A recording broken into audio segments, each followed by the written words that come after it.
मौका दिया था, मांग तुझे क्या चाहिए, पर इसकी बुद्धि में तो घोड़ी भरी थी, इसकी बुद्धि में तो घोड़ी भरी। गुरु होता ही ऐसा। इसको गद्दी दे रहा था, और मालूम क्या था कि गधी ले गया गद्दी की जगह। ये बुद्धि में अगर घोड़ी भरी है तो फिर गुरु के भी दे कि मांग तुझे क्या चाहिए, तो नहीं मांगेगा। मेरे को तो वही भाई है, उसको जब तक देखूं नहीं तब तक चैन आए नहीं मारे।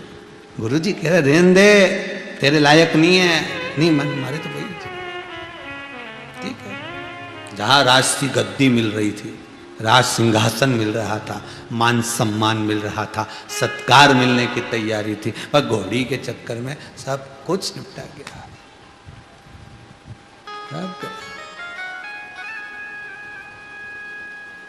और ये केवल एक के साथ में नहीं हुआ, गुरु नानक देव जी के साथ में भी हुआ, केवल एक के साथ में नहीं हुआ। गुरु नानक देव जी के साथ भी हुआ। एक बार गुरु नानक देव जी अपने चेले से कह रहे थे, ये एक ओटला बना, मिट्टी ला, ईंट लगा, ओटला बना। जी गुरुदेव। चेला, जी गुरुदेव। गुरु नानक देव जी का चेला लोहाना बड़ा बड़ा भैया। गुरु जी ने कहा ओटला बना। जी गुरुदेव। बना दिया। गुरु जी से बोलने गया, गुरु जी वो ओटला बन गया। गुरु जी बोले तोड़ दे। लोहाना ने तोड़ दिया। या आके बोला गुरु जी आकर देख लो, तोड़ दिया। गुरु जी बोले वापिस बना दे। गुरु नानक देव जी ने कहा वापिस बना, उसने वापिस बना दिया। फिर आकर बोला गुरुदेव ओटला बन गया। गुरु जी बोले तोड़ दे। लोहाना ने फिर वापिस तोड़ दिया। गुरु नानक देव जी के पास जाकर गुरुदेव मैंने पूरा तोड़ दिया, अब आ गया। गुरु जी बोले वापिस बना दे। अब इतना बड़ा ओटला बेचारा सुबह से बनाए और सुबह से तोड़े। इतने में गुरु नानक देव जी के पुत्र श्रीचंद जी, क्या नाम था? नानक देव जी के बड़े पुत्र का नाम था श्रीचंद। श्रीचंद जी आए और गुरु नानक देव जी के पुत्र श्रीचंद जी ने आकर उस लोहाना से कहा क्या कर रहा है, बार बार तोड़ रहा है, बार बार जोड़ रहा है, बार बार तोड़ रहा है, बार बार जोड़ रहा है। उसको क्रोध आ गया श्रीचंद को, तुझे किसने किया ऐसा? कि मेरे गुरु जी ने कहा, गुरु नानक देव जी ने कहा। तो श्रीचंद ने मन में सोचा बताओ पिताजी भी कहाँ इसको बेचारे को परेशान, तो तू क्यों बना रहा है? पिताजी से मना कर दिया कि मैंने एक बार बना दिया, अब तोड़ने का बोल रहा है, फिर बनाना, फिर तोड़ने का बोल रहा है, तू क्यों बना रहा है? गुरु नानक देव जी के पुत्र श्रीचंद कहते हैं कि तू एक बार जाकर मना क्यों नहीं कर देता गुरुदेव से कि मैं अब नहीं बनाऊंगा। लोहाना कहता है गुरु के सामने बोलने की सामर्थ्यता भी तो हो कि मैं मना कर सकूं। गुरु के शब्दों को मैं नहीं काट सकता। वो 50 बार बोलेंगे मैं 50 बार बनाऊंगा, वो 50 बार कहेंगे मैं 50 बार करूंगा। जैसा गुरु कहेंगे मेरे को करना है, ठीक है। अब गुरु जी को लगा, गुरुदेव नानक जी महाराज को लगा कि ठीक है। दूसरे दिन गुरु नानक देव जी ने देखा कि श्रीचंद नानक देव जी का पुत्र स्नान कर टिप टॉप कपड़े पहनकर, बढ़िया जोरदार, बढ़िया शानदार वस्त्र पहनकर गुरु नानक देव जी का पुत्र श्रीचंद आया। और श्रीचंद आया तो उन्होंने नानक देव जी ने कहा बेटा श्रीचंद गौशाला में चले जा, इतना सारा गाय ने गोबर कर दिया है, जाकर सारा उठाकर बाहर फेंकिया, झाड़ू लगा दे, जा जा। तो श्रीचंद ने पिताजी से कहा पिताजी अब भी तो नहाया, अब भी हाल कपड़े बदले, अब भी कपड़े बदले, अब भी नहाया हूं, थोड़ी देर से कर दूं तो ठीक है। वहीं से लोहाना वो भी नहाकर आया था, वो भी टिप टॉप कपड़े पहनकर आया। गुरुजी ने बुलाया लोहाना इधर आ बेटा। जी गुरुदेव। गौशाला में गाय ने बहुत सारा गोबर कर दिया है, उठाओ फेंक के आओ, झाड़ू लगाओ। अब भी आया गुरुदेव। लोहाना गया, उठाया, फेंका, झाड़ू लगाई, वापिस आ गया। वापिस। ये एक गुरु की कथा नहीं, गुरु नानक देव जी अकेले की कथा नहीं है, पूरी सृष्टि के गुरुओं की कथा है। एक एक गुरु, इस भारत की भूमि के जितने ब्राह्मण, जितने साधु जन, तपस्वी जन, साधक जन, जितने गुरुजन, जितने टीचर, शिक्षक, जिस पद पर आप विराजमान हो, गुरु का पद अगर आपके पास में है, यह केवल एक गुरु नानक देव जी की कथा नहीं, यह आप सबकी कथा है। आप अपने शिष्य को कह सकते हो बेटा ये कर ले, वो कर लेगा। वही काम अपनी औलाद से करवा के बता देना एक बार, एक बार।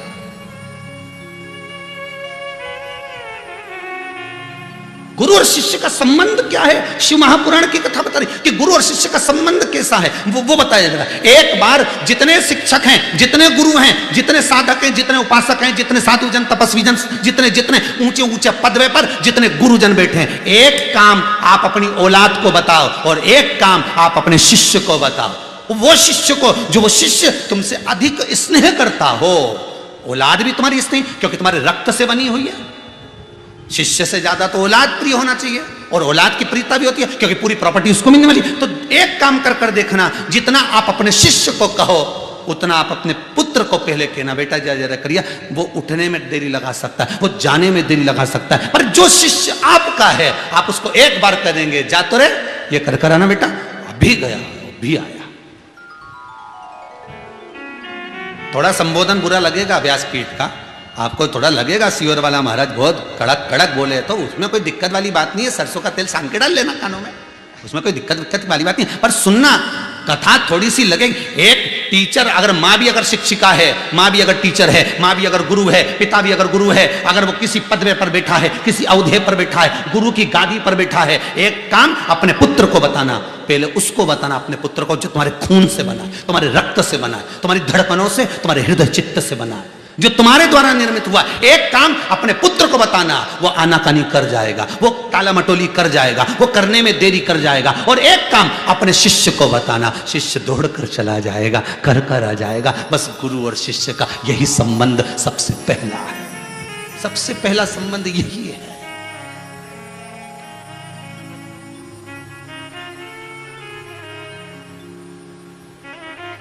हम जिस सीहोर में निवास करते हैं, इस सीहोर में भी हमने कई जगह पर देखा है, एक टीचर रहे, उनका स्मरण करूंगा, नाम तो नहीं बोलूंगा। तो टीचर भी रहे, उनके शरीर में कष्ट बहुत था, शरीर बड़ा बेकार हो गया था, फिर भी वो रिटायर नहीं हुए थे उस समय पर, क्योंकि उनकी रिटायरमेंट बची हुई थी। उनके भी 3 बच्चे थे, 3 लड़के।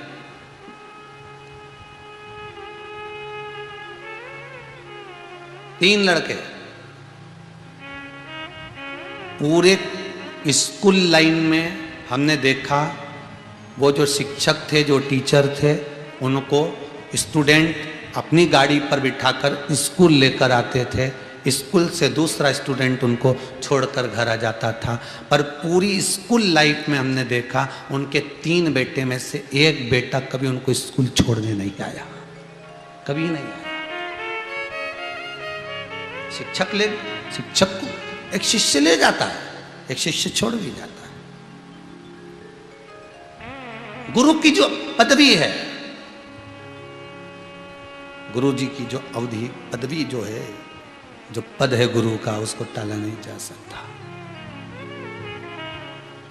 पीछे खड़ा होता है गुरु, सामने नहीं आएगा। गुरु मंत्र अगर आपने ले भी लिया ना, तो एक बात याद रखना, मृत्यु के समय पर गुरु कभी नहीं आएगा। क्यों आएगा? तुम के देख लेना गुरु जी से, गुरु जी हम तुमसे गुरु मंत्र ले रहे हैं, हम जब मरेंगे तो तुमको भी मरना पड़ेगा। गुरु जी बोले रहने दे दीदी, तू तो अकेली मंत्र रहने दे, तेरा हम काहे को मरे तेरे साथ में? तुम मरोगे तो क्या गुरु तुम्हारे साथ मरेगा? तुम प्राण छोड़ोगे तो क्या तुम्हारे साथ गुरु प्राण छोड़ेगा? चाहे गुरु जी को कितनी भी माला पहना लो, चाहे गुरु जी को कितना भी श्रीफल दे लो, चाहे साल उड़ा लो, चाहे ड्राई फ्रूट्स का डब्बा दे दो, चाहे मिठाई दे दो, चाहे लड्डू दे दो, चाहे पेड़ा दे दो, तुम कितना भी धन लुटा दो गुरु जी के ऊपर, तुम मरोगे तो क्या गुरु जी तुम्हारे साथ मरेगा? नहीं, गुरु तुम्हारे साथ प्राण नहीं छोड़ेगा। पर गुरु एक बात जरूर कहेगा, मैं भले ना हूं, पर मैंने जो मंत्र दिया था वो तेरे साथ जाएगा।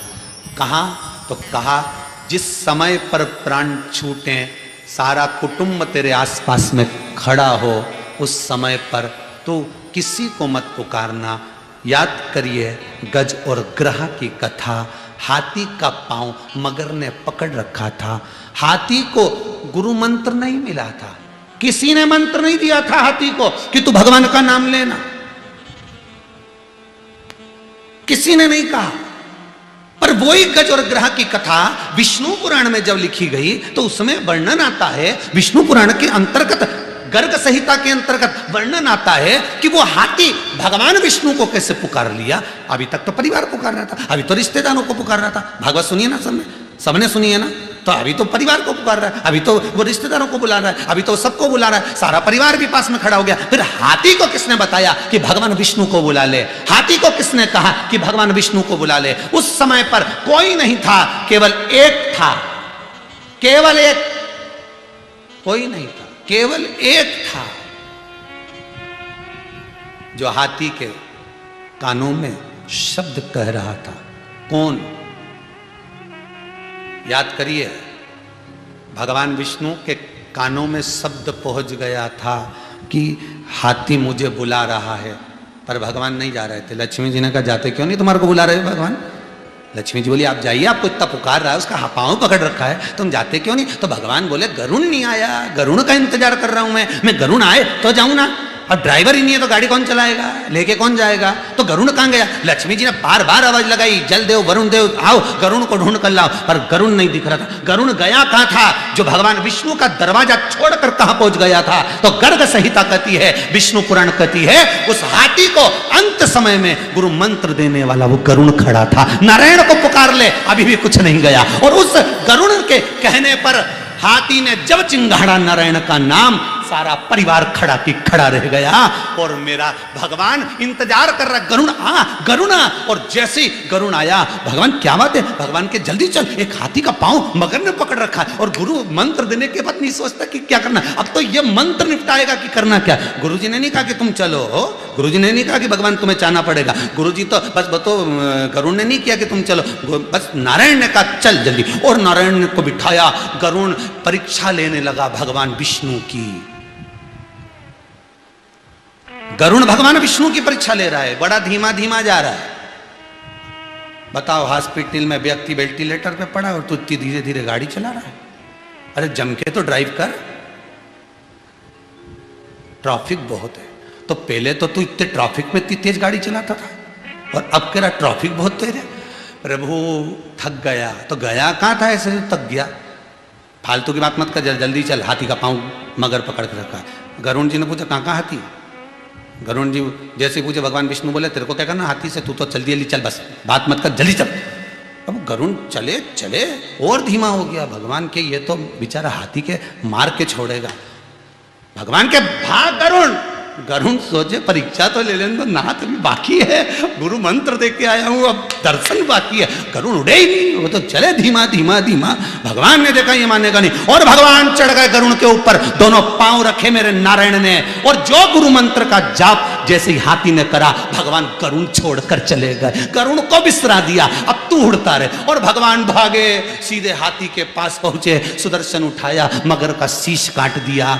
गरुण ऊपर से देखकर पुष्प बरसा रहा, गजब की कृपा करी, मंत्र ने काम कर दिया जो मैं नहीं कर पाता। गुरु जो काम नहीं कर पाता वो मंत्र कर कर निकल जाता है। ये गुरु मंत्र है,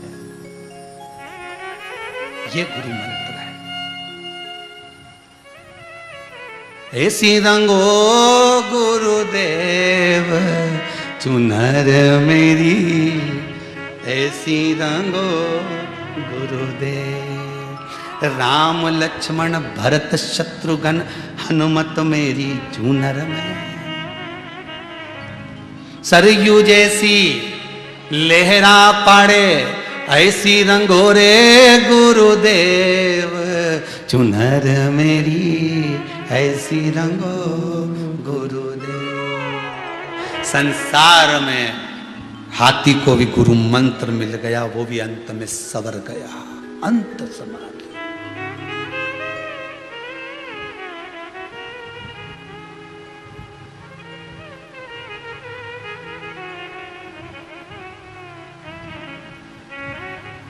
मेरा कोई न सहारा बिन तेरे, गुरुदेव सांवरिया मेरे।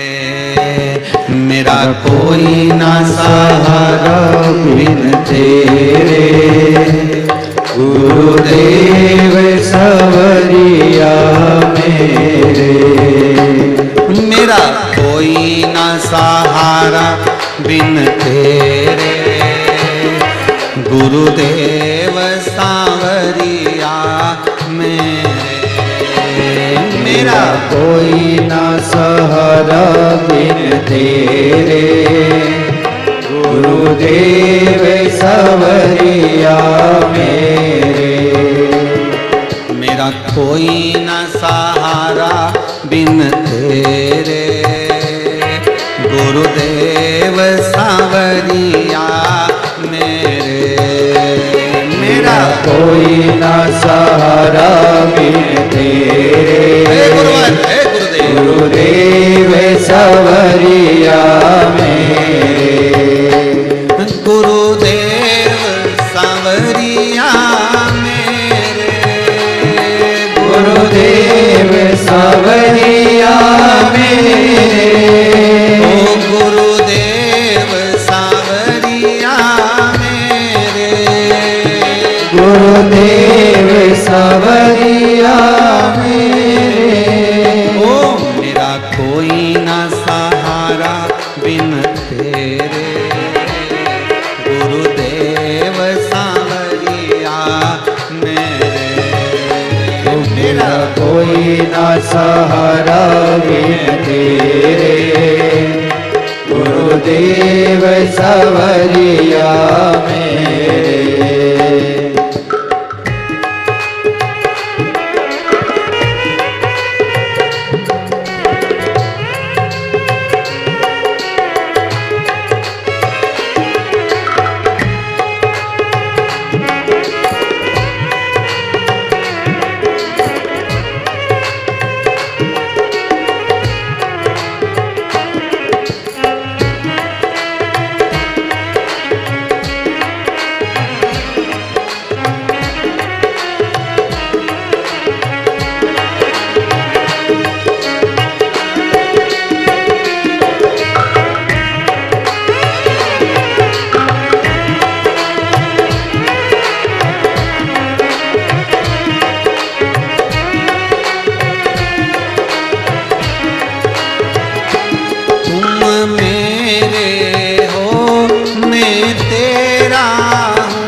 मेरे हो मैं तेरा हूँ। मैं तो जन्म जन्म से तेरा हूँ। मैं तो जन्म जन्म से तेरा हूँ। मेरा कोई न सहारा बिन तेरे, गुरुदेव सांवरिया मेरे। मेरा कोई ना सहारा बिन तेरे, गुरुदेव सांवरिया मेरे। मेरा कोई न सहारा बिन तेरे, गुरुदेव सांवरिया मेरे। मेरा कोई ना सहारा बिन तेरे, गुरुदेव सांवरिया मेरे। संभो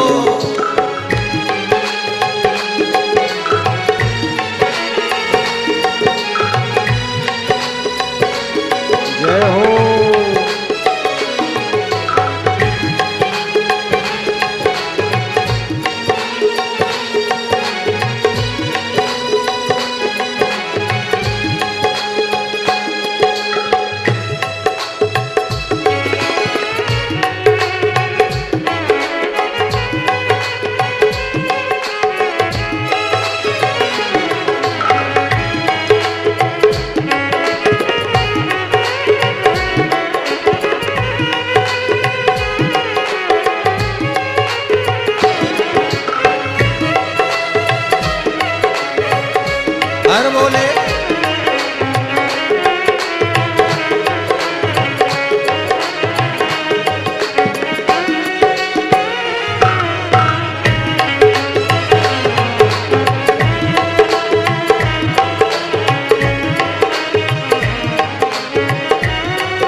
जुड़े युग बीत गए, तुमसे बिछड़े युग बीत गए। मेरे मालिक मुझे से क्यों रूठ गए, मेरे मालिक मुझे से क्यों रूठ गए।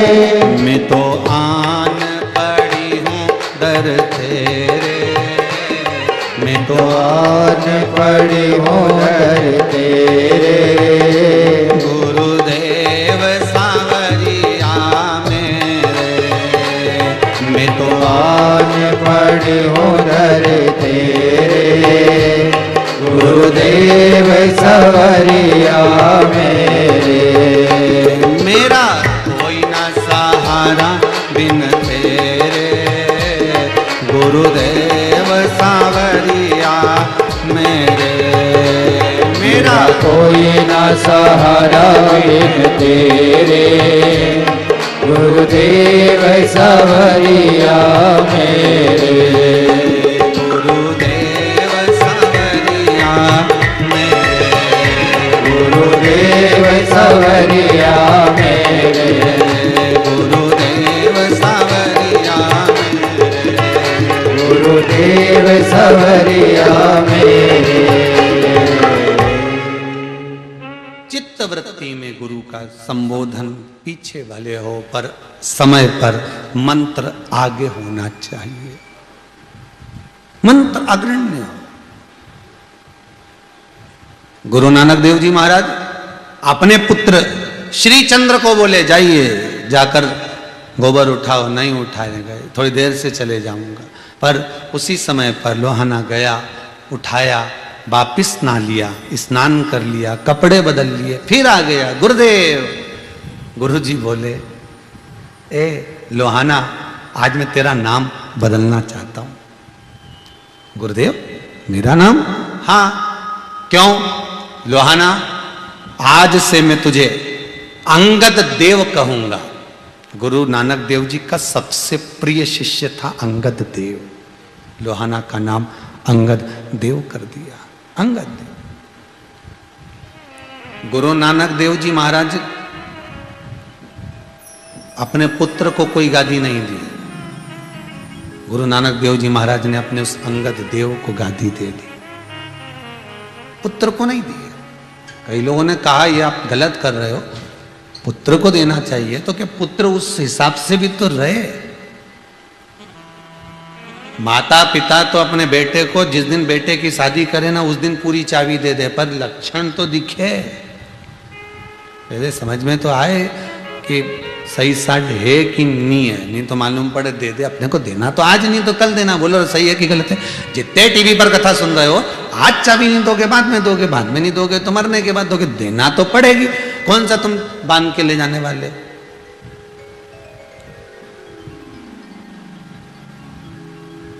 ये फ्रिज, ये cooler, washing machine, AC, sofa set, पलंग, ड्रेसिंग, ड्राइंग, काजू का डब्बा, बादाम का डब्बा। अपना डब्बा गोल होने के बाद कोई डब्बा ले जाओ, सब धरा रे, वहां कौन सी चीज जाए? सब पड़ी की पड़ी रह गई। क्या जाएगा? कुछ नहीं। जो तुमने दान करा, जो तुमने पुण्य करा, जो तुमने सत्संग करा, जो तुमने संकीर्तन करा, जो तुमने नाम लिया, जो तुमने स्मरण करा, जो तुम भगवान की भक्ति में डूबे, इसके सिवाय कुछ नहीं जाएगा। भगवान शंकर स्कंद पुराण में श्री भगवान विष्णु को कह रहे हैं कि केवल अगर संसार में मैं सुखी हूं तो भगवान के नाम से सुखी हूं, उसके सिवाय कोई सार्थक नहीं। जप लो इसको, इसमें मुझे सुख का अनुभव हो जाता है। शिव जी कहते हैं बस इसी कारण मैं सुखी हूं। कोई तन दुखी, कोई मन दुखी, कोई धन बिन रहत उदास, तुलसी या संसार में सुखी राम का दास। जो भगवान की भक्ति में सदा रमा हुआ है, जो भगवान के भजन में, कीर्तन में, नाम स्मरण में सदा जुड़ा हुआ है, बस वही बचा हुआ है, वही सुखी है। शिव परिवार है। देखिए कार्तिकेय बाबा भी कोई कम नहीं, कितने उद्दंडी, वो भी बहुत उपद्रव करते थे। श्री गणेश जी महाराज भी बड़े उपद्री, वो भी कितना गदर करते थे महाराज, कम कोई है क्या? आजकल की माताएं आकर कई बार प्रश्न करती हैं, महाराज जी हमारा बच्चा बहुत चिड़चिड़ करता है, इतना गुस्सा करता है गुरुदेव, इतना सा तो रखा पर इतना चिड़चिड़ करे, इतना गुस्सा करे, कुछ इसके लिए बता दो ना गुरुदेव। तो गुरुजी क्या बताएं, यहाँ तो शास्त्र में लिखा हुआ है कि जब जिस समय पर माता पार्वती ने एक बार भगवान शंकर के गण नंदी जी को बुलाया,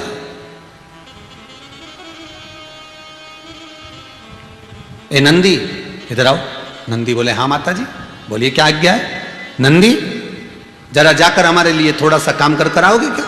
नंदी बोले माँ जाने को तो चले जाता, पर अभी पिताजी का थोड़ा सा भगवान का थोड़ी सेवा रह गई है, वो और कर दूं फिर मैं चले जाऊंगा। क्योंकि नंदी शिव का गुरु, वो भगवान शंकर की आज्ञा बिना कहीं नहीं जा सकता। शिव जैसी आज्ञा करेंगे वैसी ही वो मानेगा। नहीं अभी जाता हूं, थोड़ी देर में बस सेवा करा, अभी जाता हूं। इतने में माता इंतजार करती रही, नंदी आएगा नंदी आएगा, और नंदी आया ही नहीं। एक बात अपनी जिंदगी में हमेशा याद रखना, विष दे दो पर विश्वासघात मत करो। बोल दिया आएगा आएगा आएगा, पता नहीं कब आएगा। एक बार अगर नंदी कह देते, एक बार अगर नंदीश्वर बोल देते, एक बार नंदी के मुख से निकल जाता संबोधन कि मां अभी नहीं आ सकूंगा, तो वो संबोधन भी श्रेष्ठ था, वो संबोधन भी श्रेष्ठ है।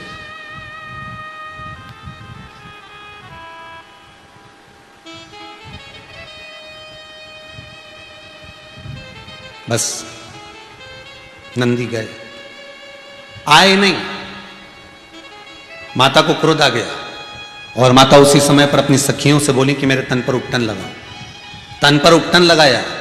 माता उपटन लगाकर स्नान करने के लिए जाती हैं। तन के उपटन को मां जगज्जननी जगदम्बा ने निकालकर एक पुतला तैयार करा। सखी ने कहा कितना सुंदर पुतला लग रहा है, पर इसमें अगर प्राण आ जाए तो इसमें क्या देरी है। और माता ने हाथ में जल लिया, जल लेकर उस पुतले में प्राण दिए। प्राण आते से वो बालक प्रकट हो गया, उसका नाम विनायक हो गया। क्या नाम पड़ा? विनायक। पहरेदारी के लिए लगा दिया, किसी को अंदर मत आने देना। सबसे पहले नंदी पहुंचा। नंदी ने जाकर उस बालक को देखा, कौन है रे तू? बालक कहता है मैं अपनी माता का पुत्र हूं, मेरा नाम विनायक है। अच्छा यहां क्या कर रहा है? मेरी माता अंदर स्नान कर रही है, मैं अंदर किसी को नहीं जाने दूंगा। नंदी ने कहा मुझे माता ने बुलाया था, मुझे माता ने बुलाया था, मुझे जाने दे। इतने में विनायक बाहर खड़े होकर आवाज लगाए, माता नंदी आए हैं कोई। और नंदी आकर करें कि माता आपने बुलाया था। इतने में माता का क्रोध और बढ़ गया कि गजब नंदी, कब बुलाया था और तू कब आ रहा है? कब बुलाया और तू कब आ रहा है? गजब नंदी, गजब। माता ने कह दिया विनायक, कह दे माता स्नान कर रही है, मिल नहीं सकती। बोलो बोलो जाकर। ठीक है मां। और तुरंत विनायक ने जाकर कह दिया नंदीश्वर मां नहीं मिलना चाहती आपसे, हो आप जाइए, यहां से जा सकते हो। नंदी अंदर जाने लगा, मुझे माता से बात करना है, तुम उत्तर क्यों दे रहे हो? अच्छा ये जो बीच में होते हैं ना, इनकी बड़ी आफत हो जाती है। बेटा और बहू का झगड़ा हो रहा हो और बीच में सास बोल देना। अब बेचारी किसके पक्ष में बोले? बहू के पक्ष में बोले तो बेटा को बुरे लग जाए, और बेटे के पक्ष में बोले तो बहू को लग जाए। बताओ इनका तो बेटा है तो पक्ष तो लेगी सर। अब बेचारी सास भी सोचे पक्ष किसका लूं। तो जिस समय बेटा बहू का झगड़ा हो, घर के बुजुर्गों को चाहिए इनको एक कमरे में छोड़ दो, तुम अच्छे से झगड़ लो, अपन बाहर बैठ जाओ। जब अति हो तब बोलो, जब अति होने लगे तब बीच में जाकर खड़े हो जाओ, ए चलो उधर। और सबसे पहले बहू से कुछ नहीं कहना, सबसे पहले अपने पुत्र से कहना। दुनिया में सबसे ज्यादा टेंशन ही यही है कि सास अगर डांटने का तैयारी करती है तो सबसे पहले बहू को, ये तो है ही ऐसी, ये तो है ही ऐसी, तो इसलिए तो बहू को गुस्सा आ जाता है कि अब आंदे डुकरिया तेरा नंबर, अब आंदे। सबसे पहले अपने पुत्र को डांटो, ए चल बाहर निकल, अभी आइए ना वो, तू तो इतना समझदार है, इतनी बड़ी बड़ी बात करता था और तू बताए उससे झगड़ा कर रहा है, तेरे से छोटी है, समझ नहीं है उसमें भी, यार तू तो अकलमंद है। फिर चिल्लाएगा, बस ये सारे लक्षण तुम्हें सिखा रही है, हम सिखा रहे हैं ना, बहू हमारी हम साथ लेंगे, तू तो बस जा, दुकान जा तो यहां से निकल। फिर बहू को लगेगा मेरी सास ने मेरा पक्ष लिया, उसको लगेगा। और जहां तुमने कहा ना सब ये इसी के लक्षण है, तो फिर वो भी बदला निकाल लेगी, अब आ डुकरिया, अब आ तो पीछे।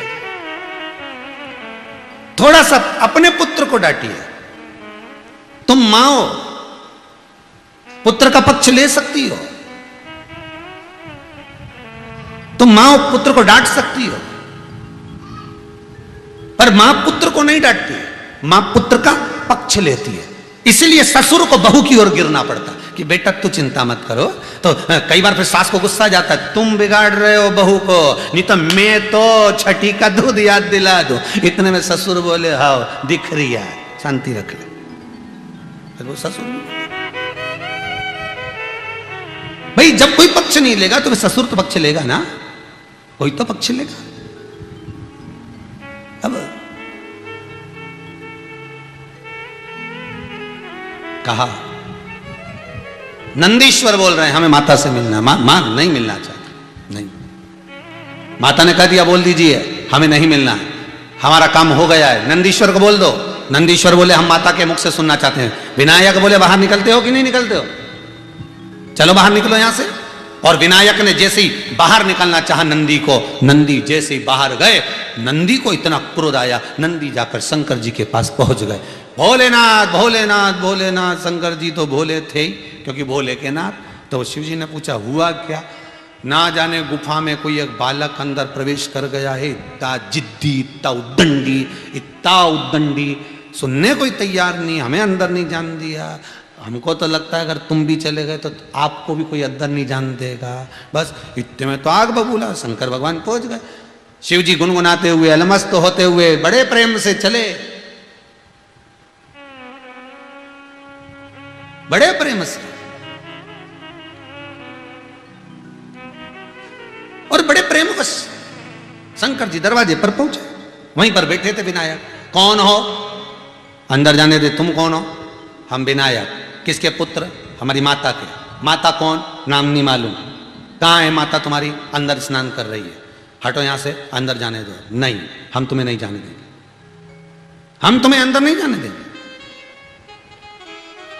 बालक, तो मुझे जानता नहीं है, तो मुझे पहचानता नहीं है, समझा रहा हूं बालक तेरे को, अभी मालूम पड़े तेरे प्राण चले जाए ऐसा काम मत कर। इतने में विनायक बोले, छोटा बच्चा देखकर आंख मत दिखाना बाबा, है? तुम सोचते हो कि हम डर जाएंगे, हम कोई डरने वारने वाले नहीं है, हम कहीं नहीं डरे, समझा रहे हैं हम आपको। विनायक हटो। विनायक नहीं हटे। क्रोध आ गया बाबा को, उन्होंने त्रिशूल उठाया, शीश काट दिया। कटा हुआ शीश माता की गोद में जाकर गिर गया। मां आग बबूला हो क्रोध में लाल होकर बाहर आ गई और क्रोध में लाल होकर बोली, अगर ये मेरे पुत्र का शीश किसने काटा है?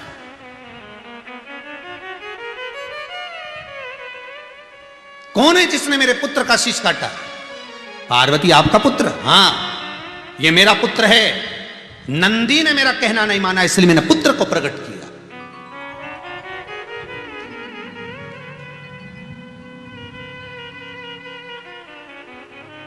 इसको प्रकट किया है।